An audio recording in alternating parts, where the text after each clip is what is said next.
Welcome axes. इस video के अंदर हम बात करेंगे टर्नरी ऑपरेटर के बारे में। बहुत ही एक यूज़फुल और कमाल का फ़ीचर होता है जब भी हमने कोई भी कंडीशनल वैल्यू जो है उसको प्रोड्यूस करना हो। तो मैं आपको इसके कुछ सिनेरियोज़ जो हैं वो बताता हूँ और फिर मैं बताता हूँ आपको कि किस तरह से इसको हम बेटर वे में कर सकते हैं या कंसाइज वे में यूजिंग द टर्नरी ऑपरेटर। तो फॉर एग्ज़ाम्पल हम जो प्रीवियसली हमने फंक्शंस कुछ एग्ज़ाम्पल्स के तौर पे लिए थे, वो जो रैंडम नंबर्स को जो है वो जनरेट कर रहा था। तो उसमें हम जो है वो दे रहे थे कि मतलब उसको मल्टीप्लाई जो है वो बाय कर दें आप। मगर अगर हम उसको दोबारा कर दें यहाँ पे गेट रैंडम एंड इसके अंदर जो है वो मे बी हम जो रेंज है वो भी ले रहे हैं, ठीक है। तो इसके अंदर जो डिफ़ॉल्ट वैल्यू है रेंज की वो हम दे देते हैं 100। तो इसमें से हम यहाँ से रिटर्न कर सकते हैं ट्रंक और फिर उसको मैथ डॉट रैंडम और इसको मल्टीप्लाई कर दें जो भी आपकी रेंज है उसके साथ और वो हमें यहाँ से मिल जाएगा। तो मे बी हम ये जो रेंज है उसको प्रोवाइड करना चाहते हैं। अब ये एग्ज़ाम्पल आपको मतलब लॉजिकल लगे या ना लगे, मे बी ये है भी नहीं इतनी लॉजिकल, लेकिन आपको इससे बस समझ आनी चाहिए। तो मे बी सिनेरियो कुछ इस तरह से हो कि हम जो इसकी ये जो डिफ़ॉल्ट रेंज है उसको प्रोवाइड करना चाहते हैं या नहीं करना चाहते। तो वो हमारे पास मे बी एक यहाँ पे जो एक बुलियन है, ठीक है। तो मे बी उसका नाम हम रख देते हैं डिफ़ॉल्ट चेंज करें जी, उसको हम ट्रू कर देते हैं। और आप सपोज़ करें कि ये जो है ये किसी और जगह से ये जो इसका रिज़ल्ट है वो आ रहा है, तो बी के लिए हम जस्ट इसको इस तरह से ट्रू कर देते हैं। तो इसका तरीका एक तो ये होगा कि हम यहाँ पे चेंज डिफ़ॉल्ट, तो फिर हम यहाँ पे जो गेट रैंडम है या उसको हम यहाँ पे कंसोल लॉग कर देते हैं। इनफैक्ट कंसोल लॉग जो चेंज डिफ़ॉल्ट है, oh my God, gate random जो है उसको हम जो है वो मे बी चेंज डिफ़ॉल्ट के केस में हम इसको मे बी 50 कर देते हैं, जो भी इसकी रेंज है उसको, ठीक है। तो मतलब हम 0 से लेके तो 50 के तक लेना चाहते हैं। और अदरवाइज़ आप क्या कर दें, अदरवाइज़ आप सेम यही काम करें जो ऊपर किया है, बट इस केस में हम जो इसकी डिफ़ॉल्ट चीज़ है उसको नहीं छेड़ेंगे, जो भी इसकी डिफ़ॉल्ट है वो रखना चाहते हैं। तो इस केस में जो है वो हमें 50 तक मिल जाएगा ऑफ कोर्स, क्योंकि हमने उसको ट्रू किया हुआ है। अगर आप इसको फॉल्स कर देते हैं तो उस केस में हमें 100 तक मिल जाएंगे रैंडमली। तो अब ये जो है यहाँ पे same line, almost same line जो है वो हमने यहाँ पे ये भी लिखी है और ये भी लिखी है। और ये इफ़ एल्सेस ये काफ़ी ज़्यादा जो है वो अगली लुकिंग है।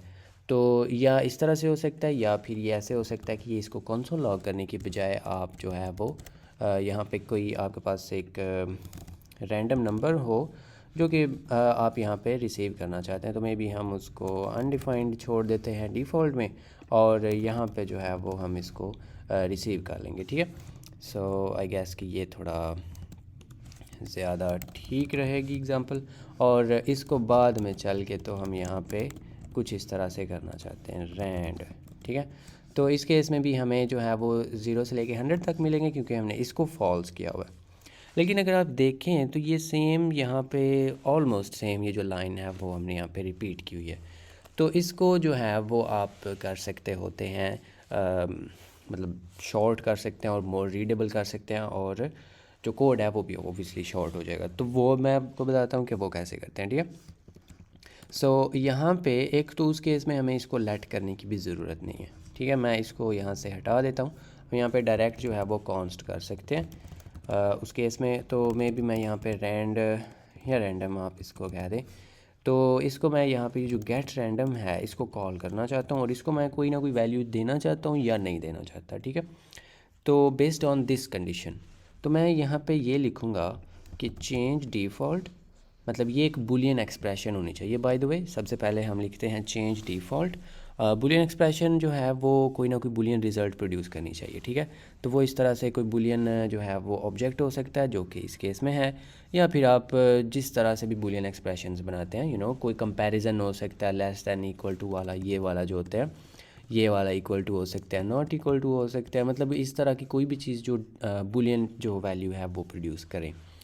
तो हम यहाँ पे कहते हैं कि चेंज डिफ़ॉल्ट तो उसके बाद हम यहाँ पे इसको देखेंगे यहाँ पे क्वेश्चन मार्क के साथ कि चेंज डिफ़ॉल्ट अगर ट्रू है तो फिर आप यहाँ पे क्या करेंगे। अगर चेंज डिफ़ॉल्ट करना है तो फिर उस केस में हम यहाँ पे इसको 50 दे रहे थे, और अगर आप इसको भी यहाँ पे एक्सट्रैक्ट करना चाहते हो कि मे बी यहाँ पे हम इसकी जो रेंज है उसको यहाँ पे रख देते हैं, तो ये कोई भी रेंज हो सकती है। तो अगर तो चेंज करना है डिफ़ॉल्ट तो फिर question mark and then this. Else के लिए आप यहाँ पे लगाएंगे जो जो सिर्फ कॉलन है वो, एंड देन आप उस केस में ये कॉल कर दें। ठीक है, सो इस केस में अब ये क्या करेगा कि अगर ये ट्रू हुआ तो फिर ये वाला पार्ट एग्जीक्यूट होगा। ये एक्चुअली इफ़ है और ये जो है ये एल्स है। ठीक है, तो एज़ वी नो कि इफ़ या एल्स में से सिर्फ एक ही होता है, तो अगर ये ट्रू हुआ तो फिर ये वाला कॉल हो जाएगा, अगर फॉल्स हुआ तो फिर ये वाला पार्ट जो है वो फॉल्स हो जाएगा, और उसका जो भी रिज़ल्ट है वो इधर इसको मिल जाएगा। ठीक है, तो इस केस में क्योंकि ये फॉल्स है, यहाँ पे हमने इसको फॉल्स किया हुआ है, तो ये वाला जो पार्ट है वो एग्जीक्यूट होगा, और हमें ये जो रैंड है इसको एक्चुअली इसके साथ जोड़ देते हैं। तो क्योंकि अभी हमने जो इसका नाम है वो कर दिया है रैंडम, सो रैंडम। तो इस केस में हमें जो है वो 0 से लेके तो 100 तक जो है रैंडम नंबर्स मिलेंगे। अगर हम इसको इस तरह से कर देते हैं तो अब हमारा जो पहला पार्ट है वो ही एग्जीक्यूट होगा, जो कि ये वाला है। ठीक है, तो ये सिंपल इस तरह से आपने ये सारा जो इतना ज़्यादा था ये वाला उसको एक लाइन में कर लिया है। और इसके अलावा आप मल्टीपल कंडीशंस भी चेक कर सकते होते हैं, लेकिन ये बिल्कुल भी जो है वो सजेस्टेड नहीं होता कि आप जो मल्टीपल कंडीशंस हैं वो टर्नरी ऑपरेटर के साथ जो है वो चेंज करें, लेकिन कर सकते होते हैं, और वो भी मैं आपको करके दिखाता हूँ। हम यहाँ पे जो है वो एक और कंडीशन बना लेते हैं,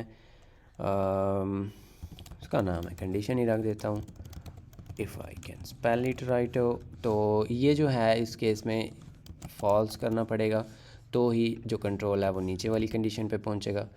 तो उस केस में हम क्या कर देते हैं, उसके लिए हमें यहाँ पे ये जो एल्स है, क्योंकि एल्स के बाद इफ़ लगाते हैं ना, इसमें भी अगर आप इसको भी यहाँ पे देखना चाहें, सबसे पहले होता है इफ़, और इफ़ के बाद हम लगाते हैं, अगर एक और भी लगाना हो तो उसके बाद एल्स और फिर इफ़।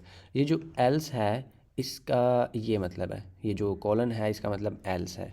तो उसके बाद आप इफ़ लगाते हैं ना, तो इफ़ के लिए इस केस में इधर हम इफ़ लगाते हैं ना, तो इधर हम इफ़ किस तरह से लगाते हैं, वो इस तरह से लगाते हैं, अपनी कंडीशन और साथ में क्वेश्चन मार्क। इसका मतलब होता है कि इफ़, और इफ़ एक्चुअली इफ़ ये क्वेश्चन मार्क है और ये हमारी कंडीशन है, लेकिन इसके केस में हम पहले कंडीशन लिखते हैं और फिर इफ़ लिखते हैं। इफ़ इस केस में उसको क्वेश्चन मार्क से लिखते हैं। तो एल्स हमारा हो गया। उसके बाद अब हमने लिखनी है अपनी कंडीशन, तो उसका नाम हमने ये वाला रखा हुआ है, और ये भी कोई भी कंडीशन हो सकती है। ठीक है, तो मतलब अगर आप इस तरह से करना चाहते हो तो मतलब ये यूज़लेस होगा, बिकॉज़ इस केस में ये ऑलरेडी एक बुलियन है, लेकिन मैं स्टिल आपको इस तरह से करके दिखाना चाह रहा हूँ ताकि आपको समझ आ जाए। तो इसके बाद हमने लगाना है अपना इफ़, जो कि एक और क्वेश्चन मार्क होगा। अब हम कह रहे हैं कि इफ़ ये ट्रू है तो फिर ये करें, एल्स ये ट्रू है तो फिर ये जो आगे वाला है वो करें। तो इस केस में मे बी हम इसको रैंडम इसको कौन सा करें, मे बी 10। तो ये जस्ट आपको समझाने के लिए है, और एंड पे एक एल्स पार्ट तो लाजमी लगाना ही होता है। ठीक है, तो एक एंड पे जो एल्स पार्ट होगा वो हमने लगा देना है, और वो हम इस तरह से इसको सुकी कॉल जो है वो कर देंगे। ठीक है, सो अब इस केस में ये 3 कंडीशनें जो हैं वो हम यहाँ पे काइंड ऑफ 3 हैं कंडीशनें, वैसे तो 2 हैं लेकिन 3 जो इसके पार्ट्स हैं वो बन गए। अगर ये ट्रू हुआ तो फिर ये कॉल होगा, फिर अगर ये नहीं है तो फिर ये इस कंडीशन को चेक करेगा, और इस केस में ये ट्रू है, ये जो ये वाली कंडीशन है, तो फिर ये वाला कॉल होगा, और इनमें से कुछ भी नहीं ना अगर कॉल होता तो फिर ये लास्ट वाला हो जाएगा, एल्स वाला। ठीक है, बिल्कुल वैसे ही जिस तरह से इसके अंदर हुआ करता था। सो अब अगर मैं इसको रन करता हूँ तो चेंज डिफ़ॉल्ट जो है उसको हमने फॉल्स कर दिया है, और जो ये जो सिर्फ कंडीशन है ये ट्रू है, तो इस केस में हमें 10 तक जो है वो रैंडम नंबर्स मिल जाएंगे। ठीक है, सो वैसे ये चीज़ इस तरह से रेकमेंडेड नहीं होती, लेकिन डेफिनेटली आप कर सकते हैं। कुछ डेवलपर्स इसको मतलब इधर तक 2 नेस्ट्स जो हैं इस तरह से कर देते हैं, तो वो इतना नहीं मसला, लेकिन इससे जो ही आप मज़ीद आगे जाएंगे तो वो मसला ख़राब करता जाएगा, मतलब वो बिल्कुल भी रीडेबल नहीं रहता, आपके अपने लिए भी वो रीडेबल नहीं रहेगा। लेकिन आपके पास वो होता है ऑप्शन, अगर आप करना चाहें तो आप कर सकते हैं। लेकिन मोस्टली जो है वो हम इसको जो सिंपल है मतलब 2 तक जो इसकी रेंज है, या एक इफ़ और एक एल्स, बस उतना उस तक रखते हैं। और इसके अलावा ये मतलब कोई भी आपने कंडीशनल वैल्यू प्रोड्यूस करनी है ना, तो उस केस में आप कर सकते हैं। तो इसको करने का एक और भी आसान एस्ट तरीका है, वो भी मैं आपको करके दिखाता हूँ कि जो इससे भी आसान होगा। मैं इसको यहाँ पे कमेंट एंड देन इसको इधर ले आते हैं और इसका नाम हम रखेंगे random1। और कॉन्स्ट random1 जो है, इसको आप एक्चुअली कुछ इस तरह से बिगाड़ सकते थे कि यहाँ पे इसको कॉल करने के टाइम पे इसको वैल्यू देनी है ना, क्योंकि इसमें भी मतलब ये भी है तो रेपिटिशन ही, अभी भी रेपिटिशन ही हो रही है। तो मतलब ये 3 बार हम इसको इधर लिख रहे हैं, तो क्यों ना हम इधर, क्योंकि इसको वैल्यू प्रोड्यूस करनी है, तो मैं इसको कह देता हूँ कि अगर चेंज डिफ़ॉल्ट, देन आपने इसको सेंड करना है 50, या एक्चुअली उसका नाम हमने रेंज रखा हुआ है ये वाला, एल्स। एल्स आपने क्या देना है, तो एल्स हमारी जो डिफ़ॉल्ट, उस केस में हमें इसको कुछ ना कुछ तो देना ही पड़ेगा। तो ये अगर आपके पास यहाँ पे कुछ वैल्यूज़ हैं, लाइक आपने यहाँ पे मे बी कुछ इस तरह से बनाया हुआ है कि डिफ़ॉल्ट रेंज, तो मे बी वो है 100, तो वो आप यहाँ पे इस तरह से भी लिख सकते हैं, ठीक है। ये अब मज़ीद उससे भी शॉर्ट हो गया कि आपने सिर्फ ये कॉल लिखी है और इसको आप सेंड करेंगे, अगर ये चेंज करना है तो फिर ये वाली, एल्स आप ये ही सेंड करेंगे, ठीक है। अब उस केस में इनफैक्ट हमें यहाँ पे ये लिखने की ज़रूरत भी नहीं है, क्योंकि हम इसको ऑलवेज़ सप्लाई कर रहे हैं। तो ये कम्प्लीटली डिपेंड करता है आप पे कि आप किस तरह की चीज़ जो है वो चाह रहे हैं। अब इस केस में क्योंकि ये वाली जो कंडीशन है ये फॉल्स है, चेंज डिफ़ॉल्ट, तो हमें ये जो डिफ़ॉल्ट रेंज है वो सेंड हो रही है जो कि 100 है। लेकिन मैं अगर इसको ट्रू कर देता हूँ, तो हमारी जो पहली वैल्यू है जो कि ये, क्योंकि इफ़ अगर ये ट्रू है तो फिर ये जाएगा, तो इसकी वैल्यू हमने 50 रखी हुई है, तो फिर 50 तक जो हमें रैंडम नंबर्स है वो मिल जाएंगे। इस तरह से ये टर्नरी ऑपरेटर होता है। होपफुली आपको इसकी समझ आ गई होगी। और अगेन मैं पहले भी इसको बड़ी बार कह चुका हूँ, लेकिन ये क्योंकि कंफ्यूज करता है बिगिनर्स को स्पेशली, तो इसलिए मैं इसको बार बार रिपीट करता हूँ कि इधर आप मल्टीपल किसी भी तरह की वैल्यू जो है वो रिटर्न कर सकते हैं। अब इस केस में हम दोनों केसेस में इसकी टाइप भी नंबर है और इसकी टाइप भी नंबर है, लेकिन आप यहाँ पे जो मर्ज़ी जो है वो रिटर्न करवा सकते हैं। मे बी यहाँ पे आपको स्ट्रिंग दे दें, that's fine, because it's JavaScript, वो उसको कोई टेंशन नहीं देगा। मसला इसको बनेगा जब वो इस स्ट्रिंग को इधर मल्टीप्लाई करने की कोशिश करेगा, तो फिर वो इधर जो है रन टाइम पे आपको एरर मिल जाएगा।